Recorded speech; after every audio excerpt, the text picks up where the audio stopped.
al no continuarse el esfuerzo, lentamente volvemos, sobre No todo hay seguimiento. Sí, y sabiendo que en Nicaragua todavía hay muchos niños que no van a la escuela del todo y que tenemos una altísima deserción, pues el problema del analfabetismo funcional se nos vuelve a convertir en corto tiempo nuevamente en un gran problema. Habla del informe del currículo estudiantil. Aquí se ha venido cambiando de un modelo a otro y no sé si eso también ha complicado que avancemos más rápidamente en educación. ¿Qué dice el informe respecto a esto? Oh, mire, el currículum tiene que ir ajustándose a la realidad. La pregunta es cuán rápido se hace y cómo se hace y si... se hace bien. Y se hace, no, pero también si esto no puede ser separado de la formación docente.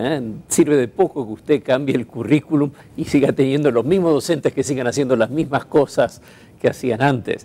Entonces, esto es donde realmente hace falta un enfoque más sistémico, donde haya un ajuste al currículum que responda a las nuevas investigaciones, a las nuevas realidades, pero que esto vaya de la mano de los ajustes en la formación y la práctica docente, si no, no funciona. Un buen ejemplo tiene que ver con la utilización de nuevas tecnologías.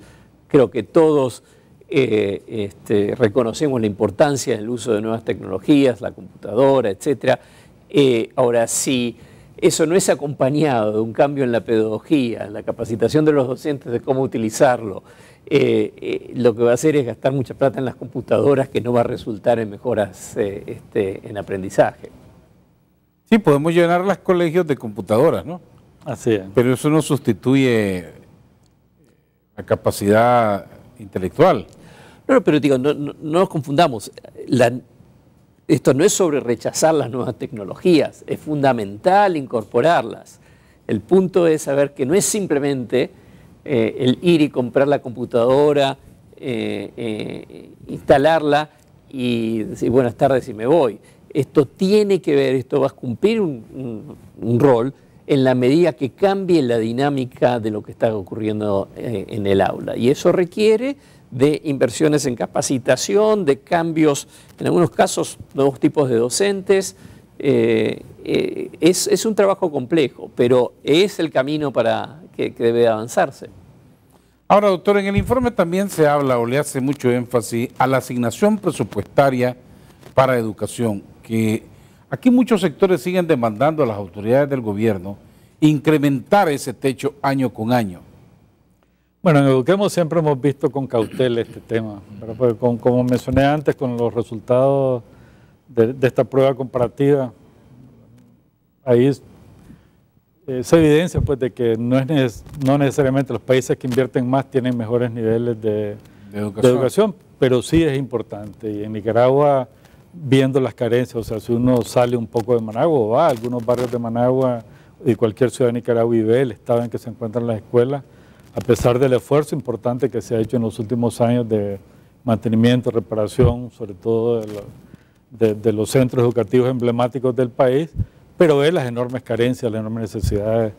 El año pasado se publicó un estudio que nos dice que el 50% de las escuelas, sobre todo en el área rural, ni siquiera tienen agua potable y servicios sanitarios dignos para los niños y las niñas. Eso nos da pues, una muestra de la evidencia de la necesidad de aumentar la inversión en educación.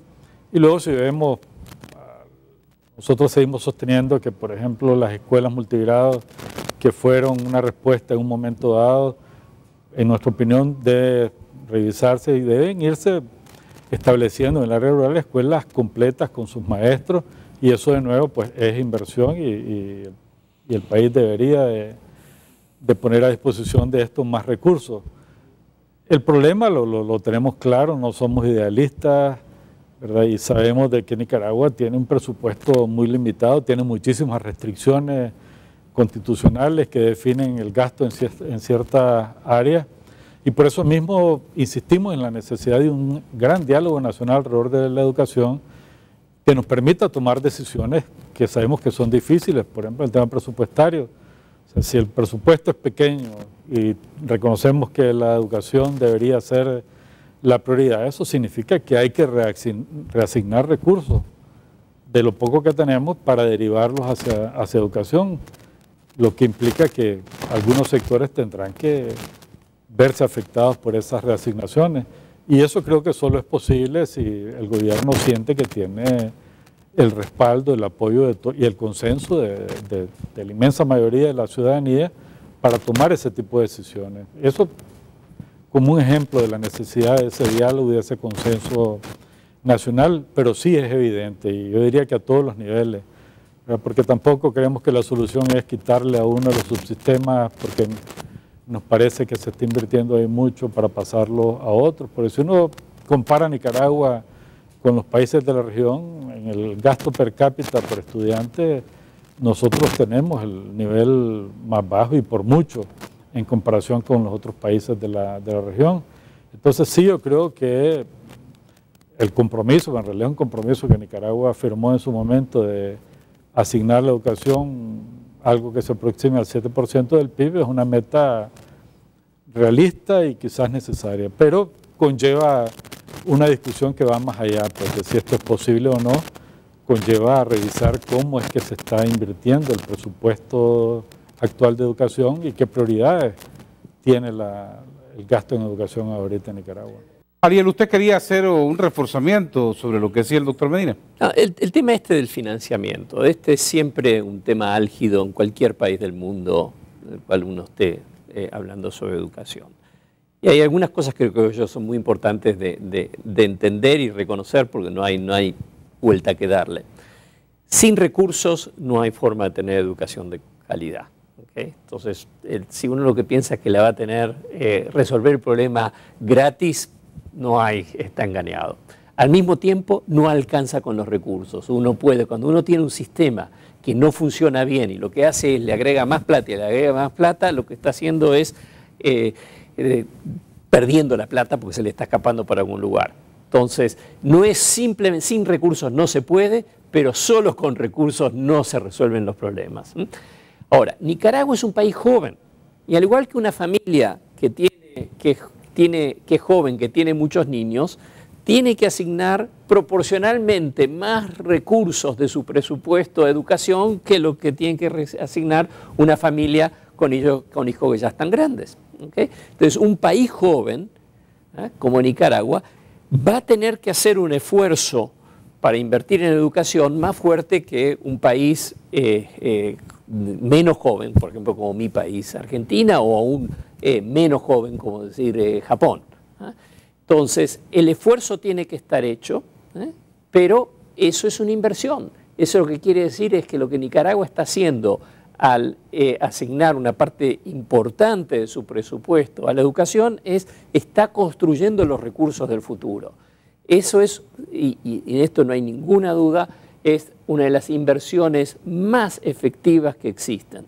Pero para lo que hace falta es, nuevamente, que sea una inversión eficiente, bien manejada, que se invierta en las cosas correctas, que se administre bien.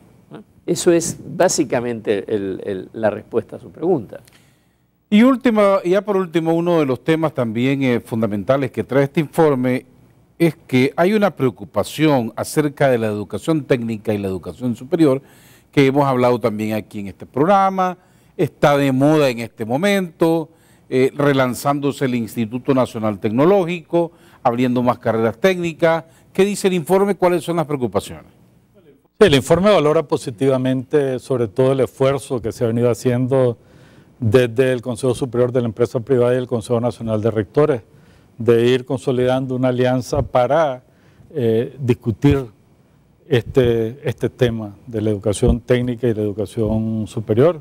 Y creo que poco a poco se ha ido no solo definiendo el contenido de trabajo de esta alianza, sino que se han venido identificando áreas en las que podemos trabajar y colaborar juntos. Y nos parece que eso es un paso en la dirección correcta. Por lo demás, sí creemos de que tanto y sobre todo en la educación técnica el país tiene déficit muy grandes. Durante muchos años no hubo una política muy coherente y se tomaron decisiones que en nuestra opinión provocaron muchos desajustes, cómo eliminar pues, las carreras de nivel técnico superior y concentrarse en cursos pequeños, cortos, que creo que está teniendo un costo para el Instituto Nacional Tecnológico, que parece que se está revirtiendo, pero todavía echamos de menos una visión de mediano y largo plazo acerca de cómo vamos a encontrar el balance correcto, o cuál debería ser el balance correcto, para comenzar por ahí, entre la formación a nivel superior y la formación técnica, donde parece, y el estudio lo menciona, que tenemos un desbalance, con un mayor énfasis en la educación superior que en la educación técnica, por muchas razones que el documento menciona, pues entre ellas algunas culturales, otras de desajustes entre las decisiones en el ámbito educativo y el desarrollo económico del país, que deben corregirse. Ariel, para concluir, este esfuerzo entre el sector privado y las universidades por poner como primera prioridad nacional el tema de la educación, ¿estamos en la ruta correcta? Sí, mira, el éxito cuando se trata de educación profesional, formación profesional, educación superior, el éxito de una estrategia se mide en el mercado de trabajo, se mide en términos de en qué medida se están generando los recursos humanos que las empresas necesitan y en qué medida los individuos que se gradúan tienen buenos empleos. Esa es la medida del éxito. No hay país del mundo que yo conozca en la cual eso pueda ser logrado sin una participación activa del sector privado, ¿no? Es ahí de donde vienen las demandas. Si el sector privado no tiene un rol y mecanismos para influir el contenido, las formas en las cuales las carreras en las que se invierte, etcétera, es muy difícil lograr que esos programas de formación profesional funcionen. Así que no hay, esa es la simple verdad. Esa es la clave. Esa es la clave. Doctor Ernesto Medina, presidente de Eduquemos, muchas gracias por habernos acompañado. Doctor Ariel Fisben, de PREAL, de Diálogo Interamericano también, muchas gracias por habernos acompañado. Placer. Ustedes, estimados televidentes, no se vayan, que nosotros seguimos con mucho más en Nicaragua Empresaria. Nicaragua Empresaria. Ya regresamos.